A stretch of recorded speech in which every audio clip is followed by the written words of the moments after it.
Have you ever had that really alarming feeling? Something getting stuck in your throat, maybe Yeah. some food just won't go down? Oh, yeah, it's terrifying when it happens. Or maybe that unexpected sharp chest pain that makes you think, oh gosh, is this serious? And then it just passes. Right. We really take it for granted, don't we? That muscular tube, the esophagus. We absolutely do. It's incredibly complex, crucial for just, well, eating. So today we're taking a deep dive into the fascinating, sometimes pretty alarming world of esophageal conditions. Yeah, from just common discomforts all the way to life-threatening emergencies. The material you've pulled together shows a huge range of things that can go wrong. Exactly. So our mission is to unpack these detailed medical sources, pinpoint the key differences, maybe some surprising facts, and the critical insights. You should walk away with a much clearer picture of the major types of esophageal issues, how they differ, and importantly, why those differences matter. Let's get into it. Sounds good. It really is one of those body parts you ignore until it causes trouble, isn't it? Totally. And the symptoms, like you said, can be anything from a mild annoyance to a full-blown crisis. I think we should probably start with the most serious stuff first. Cancers, for example. Yeah. They show up in a couple of distinct ways. Yeah, looking at the info, that jumped right out at me. Two main types. Yeah. Adenocarcinoma and squamous cell carcinoma, both serious, obviously, but they seem to have really different profiles. They absolutely do.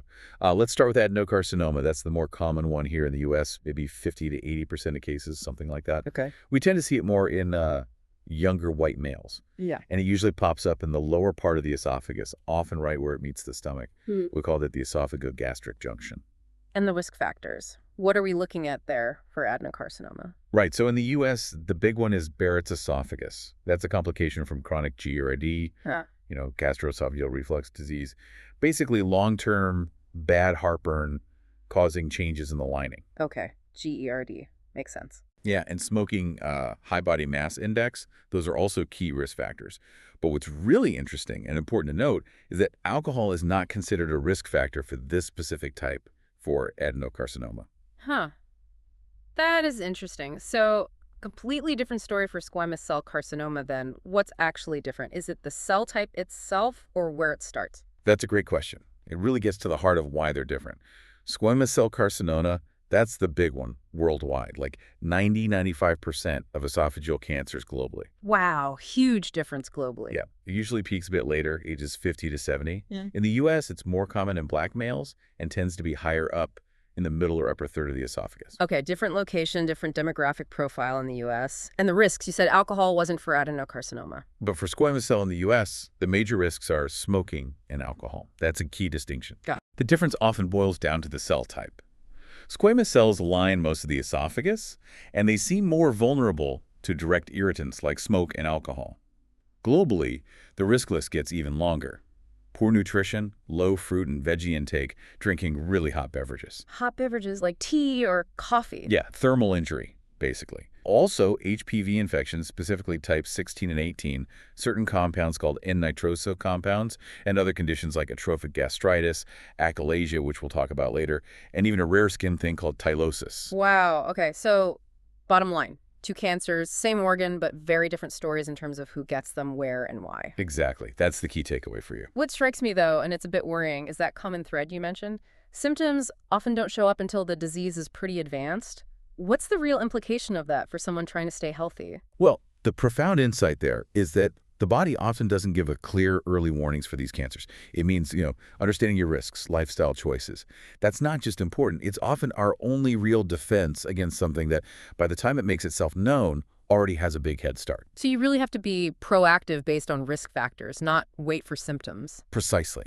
And when symptoms do appear, the hallmark is progressive dysphagia, difficulty swallowing.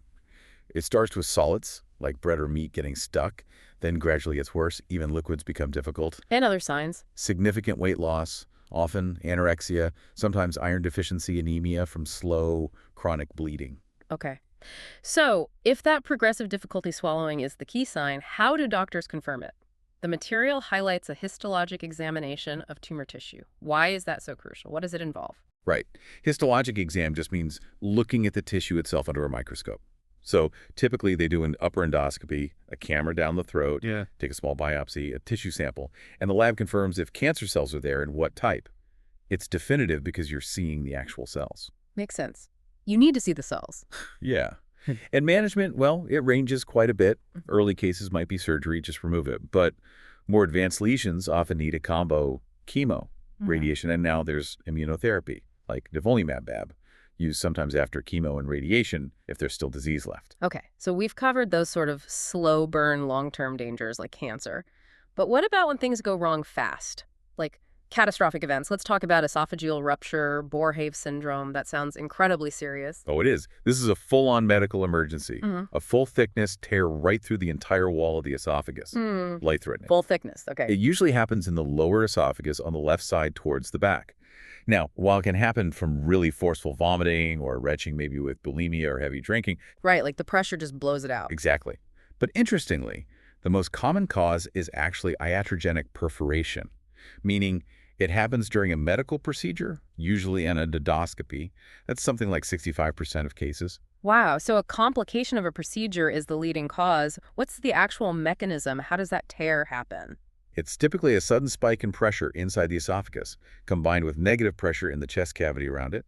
It creates this perfect storm and boom, it tears. And the symptoms must be dramatic. Oh, yes. Severe, sharp chest pain, often behind the breastbone, feels worse when breathing deeply or swallowing. Pleuritic pain. And here's where it gets really interesting. There's a classic triad of signs called the Mackler triad. Macular triad. Okay, what's in that? Lower chest pain, plus vomiting, plus subcutaneous emphysema. That's air trapped under the skin. Air under the skin. What does that feel like? It feels kind of like Rice Krispies crackling under your fingertips when you press on the skin, often around the neck or upper chest. And sometimes you can even hear something called Hammond's sign, a crunching or crackling sound in the chest that syncs up with the heartbeat. Really distinctive. Wow. That sounds unmistakable. So for diagnosis, I see a contrast esophagogram as the first step, using water-soluble contrast, not barium. Right, you want to see if the contrast leaks out through a tear. But the material notes, and this is important, a chest CT scan is actually the most sensitive test for finding that air in the mediastinum, the space around the esophagus. Okay, CT is key for spotting the air. And management. Sounds like time is critical. Absolutely critical. This is an all-hands-on-deck situation. Immediate surgical consult, broad-spectrum IV antibiotics right away to fight an infection, absolutely nothing by mouth NPO, and then ultimately either endoscopic repair or surgery for larger tears. No waiting around. Okay, so that's the full rupture. But there's another type of tear mentioned, Mallory-Weiss syndrome. Less severe, but still involves bleeding, right? Exactly. These are different. They're longitudinal, so they run along the length of the esophagus, but they're superficial mucosal lacerations. Just tears in the inner lining, not all the way through the wall like Borhave. Ah, okay, so not full thickness. Where do these usually happen? Typically right at the junction between the esophagus and the stomach, the GE junction, or maybe just inside the top part of the stomach, the gastrocardia. And what causes these superficial tears? It's also about pressure, a sudden rise in pressure inside the abdomen, or maybe the stomach kind of prolapsing upwards briefly, often happens after really persistent retching or vomiting, like after an alcohol binge maybe, or even just really violent coughing fits. The lining just gives way under that strain. And the main sign here would be upper GI bleeding. Yep. Bright red hematemesis, vomiting, fresh blood, or maybe that coffee ground look if the blood's been sitting in the stomach for a bit. And the key thing is, the bleeding episode is usually preceded by that forceful retching or vomiting. That history is important. Okay, the retching comes first, then the bleeding. How is it diagnosed and treated? Upper endoscopy is the way to go for diagnosis. You can see the tears directly. The good news here is that most of these actually stop bleeding on their own. Oh, that's good. Yeah, so often it's just supportive care, maybe acid-suppressing medications like PPIs. If it's a more severe bleed that doesn't stop, then endoscopic treatments can be used, things like thermal coagulation to cauterize it, or banding the tear. Got it. Now, moving on to esophageal varices, these sound really serious and linked to another major problem. They are very serious. Varices are basically swollen, dilated veins in the lower esophagus. Think of them like varicose veins on your legs, but inside. Okay, internal varicose veins. Right. And they're a major complication of something called portal hypertension. That's high blood pressure in the portal vein system, the network of veins carrying blood from the digestive organs to the liver. And what causes that portal hypertension? The most common cause in adults, by far, is cirrhosis, severe scarring of the liver. The sources point out that a staggering half of all patients with cirrhosis develop esophageal varices. 50%, that's huge. It is. In kids, the main cause is different, usually portal vein thrombosis, a blood clot in that main vein. So what's the actual danger with these varices? Why are they so bad? The danger is bleeding. These swollen veins are really fragile, thin-walled, they can rupture easily, leading to massive, life-threatening upper GI bleeding. How common is that bleeding? About 30% of patients who have varices will eventually experience a bleed. And here's the really sobering statistic. About a third of those rebleeds are fatal. Wow. Okay, so stopping an active bleed and preventing future ones is critical. How do you manage that? For an acute active bleed, step one is always stabilize the patient IV fluids, maybe blood transfusions if needed. Then medically, the first-line drug is octreotide. It helps constrict the blood vessels feeding into the portal system, lowering the pressure in the varices. Okay, octreotide first. What about procedures? Endoscopically, the go-to is variceal ligation, or banding. They basically put tiny rubber bands around the varices using an endoscope, which cuts off their blood supply and makes them shrivel up. This is considered better than sclerotherapy, which is injecting them with a clotting solution. So banding is preferred for the acute bleed. What about preventing them from bleeding again later? That's crucial. Once the patient is stable, the key medication for prevention is a non-selective beta blocker, like nadolol or propranolol. These also help lower portal pressure. Beta blockers for prevention. Yes. Yeah. And combining those beta blockers with regular endoscopic banding sessions is actually even more effective at preventing rebleeding than either approach alone. Okay, that makes sense. Attack it from both angles. Yeah. This brings us to the broader category you mentioned, upper gastrointestinal bleeding, or UGEB. That just means bleeding anywhere above a certain point in the gut, right? Exactly. Any bleeding source proximal to or before the ligament of Treitz. That's a little muscle marking the transition from the duodenum to the jejunum in the small intestine. So esophagus, stomach, first part of the small intestine. And while varices are a major cause of severe bleeds, especially in liver patients, what's the most common cause of UGEB overall? Overall, the number one cause is peptic ulcer disease. Those sores in the stomach or duodenum lining. Right, ulcers. Yeah. Other common causes include erosive gastritis inflammation and wearing away of the stomach lining those Mallory-Weiss tears we just talked about, and sometimes tumors, though less common than ulcers. And clinically, what are the signs, besides the obvious vomiting blood? Well, you have the hematemesis, which can be bright red or look like coffee grounds, and then there's melena that's black, tarry, foul-smelling stool, which happens when blood gets digested as it passes through the gut. Okay, coffee grounds or black stool. Right. And you also have to look for signs of significant blood loss. Is the patient's heart rate really fast? Do they get dizzy, or does their blood pressure drop when they stand up? That's orthostatic hypotension. Those are red flags for a major bleed. And diagnosis and management. Sounds like endoscopy is key again. Absolutely. Upper endoscopy is the definitive test. It lets you see exactly where the bleeding is coming from, and often you can treat it right then and there during the scope injecting medication, applying clips, using heat to cauterize the bleeding vessel. So it's diagnostic and therapeutic. Often, yes. Initial management always focuses on the ABCs, really. Airway protection first. If someone's vomiting a lot of blood, they might need intubation to protect their lungs. Then aggressive IV fluid resuscitation, blood transfusions if needed. The guidelines mention specific hemoglobin targets. And for massive bleeds, sometimes a specific ratio of blood products, 1 unit of red cells, 1 unit of plasma, 1 unit of platelets. The 1.1.1 ratio. Exactly. And pretty much everyone gets high-dose IV proton pump inhibitors, those acid-reducing drugs, to help stabilize clots and promote healing. All right, let's shift gears a bit. We've talked about cancers, bleeds, emergencies. Now let's get into something equally complex, but different motility disorders.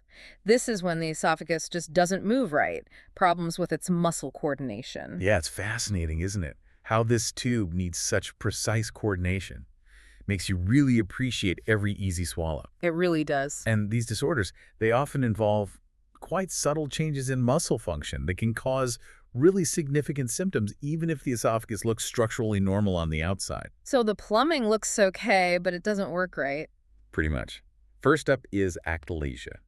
You might hear it called the bird beak esophagus because of how it can look on an X-ray. Bird beak. So this is an idiopathic disorder, meaning we don't fully know the cause where the muscular valve at the very bottom of the esophagus, the lower esophageal sphincter, or LES, it just doesn't relax properly when you swallow. So the gateway to the stomach stays shut or doesn't open enough. Exactly. And on top of that, the coordinated muscle contractions that are supposed to push food down, called peristalsis, they're lost in the lower part of the esophagus too. So double trouble. Valve won't open, and the pump doesn't work right. What's going on at a cellular level to cause this? It seems to be a progressive loss or degeneration of the nerve cells, the ganglion cells, within the muscle wall of the esophagus. These nerves are like the wiring that tells the muscle when and how to contract and relax. Without them, the LES stays tight and the peristalsis disappears. And the symptoms reflect that blockage, I assume? They do. The hallmark is dysphagia, difficulty swallowing for both solids and liquids right from the start. That's a key difference from some other swallowing problems. And regurgitation of undigested food is very common, sometimes hours after eating. Patients might also lose weight or have chest pain. Okay, solids and liquids together is a big clue. For diagnosis, you mentioned the bird beak. Is that from a barium swallow? Yes, a barium esophagogram often shows the esophagus dilated above the LES, then narrowing down smoothly at the bottom where the sphincter is tight, creating that characteristic bird beak shape. But the material says manometry is the most accurate test. What does that measure? Manometry is key. It involves putting a thin, pressure-sensitive tube down the esophagus to directly measure the muscle contractions and the pressure within the LES. It's definitive because it confirms that high LES pressure that doesn't relax with swallowing, and it shows the lack of peristalsis in the esophageal body. It measures the function directly. Got it. Measures the actual pressure and movement. Right. And one really critical point here, and endoscopy is always done too, even with classic manometry findings. Why is that? To rule out cancer, specifically esophageal squamous cell carcinoma, that might be mimicking achalasia, but also because achalasia itself significantly increases the long-term risk of developing that cancer by about 7 times, according to sources. 7 times. Okay, definitely need that endoscopy then. How do you treat achalasia? You have to get that valve open somehow. Exactly. The goal is to disrupt or weaken the LES muscle. Options include pneumatic dilation, where a balloon is inflated forcefully inside the LES to stretch it open, or surgical myotomy, where the muscle fibers are actually cut. The Heller myotomy is the classic operation, often done laparoscopically. There's also a newer endoscopic approach called POEM, peroral endoscopic myotomy. So stretching it or cutting the muscle, any non-invasive options? There are therapies to reduce the LES pressure, though maybe less definitively effective long-term.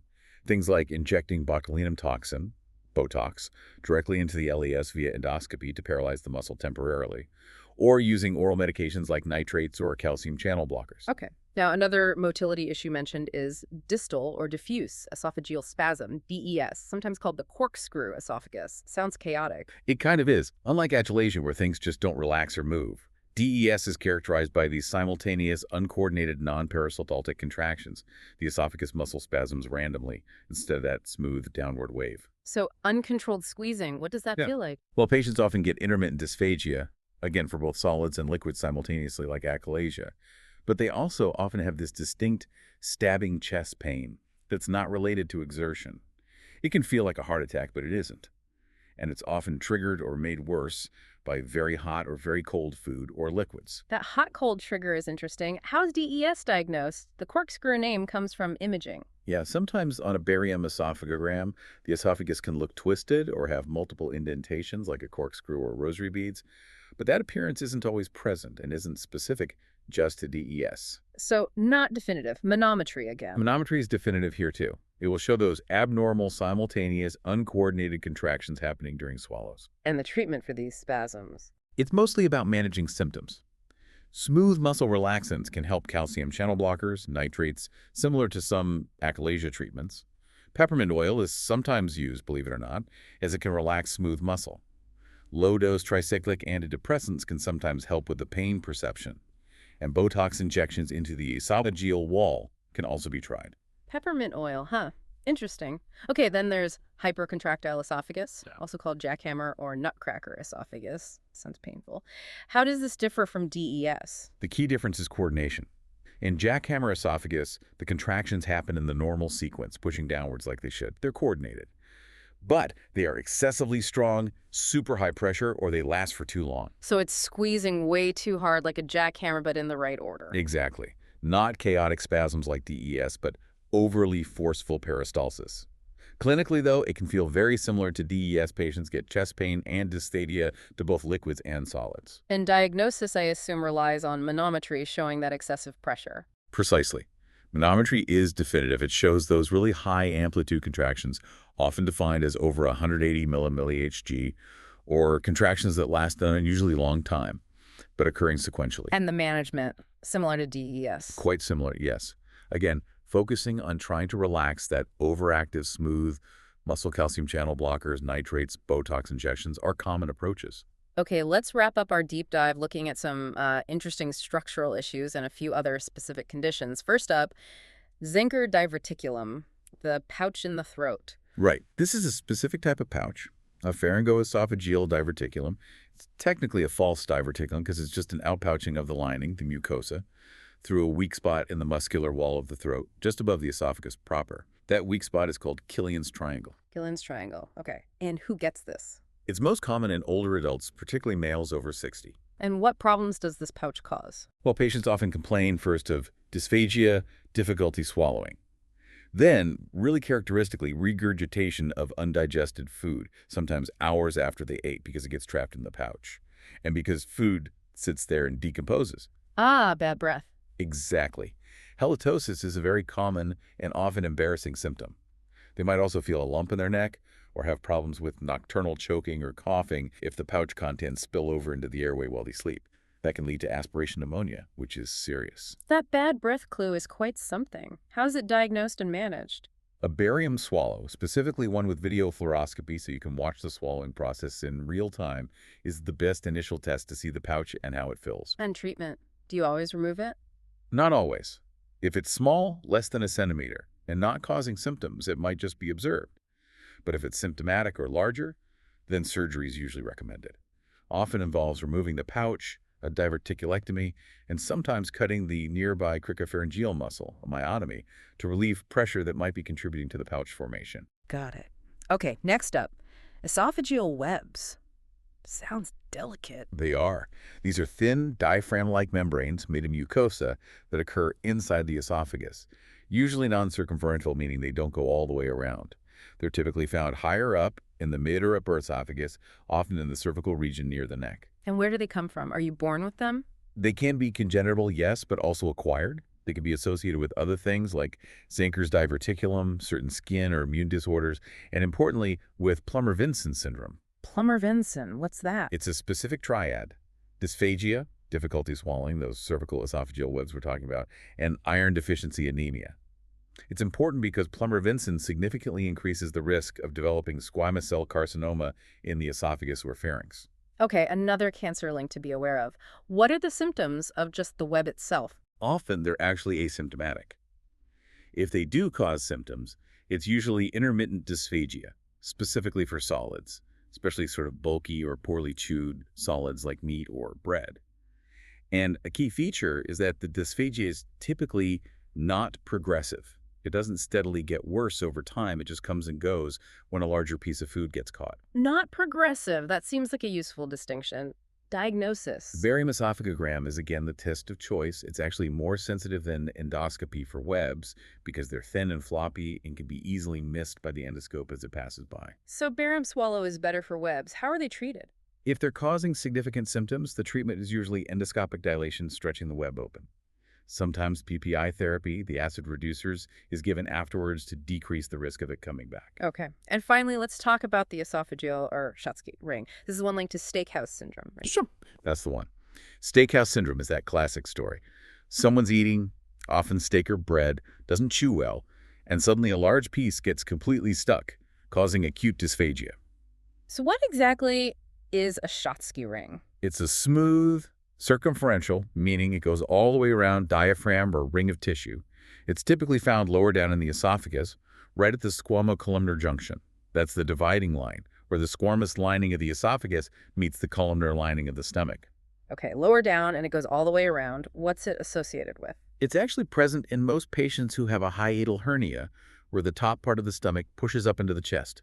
It's also associated with acid reflux or eosinophilic esophagitis, which is an allergic or inflammatory condition of the esophagus. And symptoms? Similar to webs. Very similar, often asymptomatic. When symptomatic, it causes intermittent dysphagia for solids, particularly things like meat or bread. And again, it's typically not progressive. It's episodic, often related to eating too quickly or not chewing well enough. Not progressive again. Okay. Diagnosis. Barium esophagom is usually best to visualize the ring clearly. Upper endoscopy is less sensitive for just seeing the ring itself, but it's important to biopsies if you suspect that eosinophilic esophagitis might be involved. And treatment for a symptomatic ring. Usually, a single session of endoscopic dilation is very effective at fracturing or stretching the ring. And if the patient also has heartburn or reflux symptoms, then acid suppressive therapy with PPIs is usually recommended too. Okay, wow, we've covered a lot of ground there. So what does this all mean, wrapping up? We've journeyed through this really intricate world of the esophagus. Yeah, from cancers lurking quietly to the subtle dance of motility disorders where things just don't move right, and these structural quirks like webs and rings that can suddenly cause problems. You should really have a better framework now for understanding these conditions, hopefully recognizing some key symptoms and appreciating those diagnostic clues, the bird beak or the corkscrew look on imaging that help tell one thing from another. Absolutely. Knowing these distinctions, it really can be a shortcut to being, well, just better informed about this vital part of your body that you probably don't think about much until it acts up. And as we've seen, something seemingly simple, like that feeling of food getting stuck, or maybe symptoms you wouldn't even connect, like hoarseness or bad breath, they can actually be telltale signs of really complex underlying issues in the That esophagus. really makes you think, doesn't it? How often do we maybe overlook or dismiss those minor signals our body sends? We might be unaware of these deeper, sometimes pretty urgent conversations our bodies are trying to have with us. Definitely something to chew on. A good reminder to listen closely.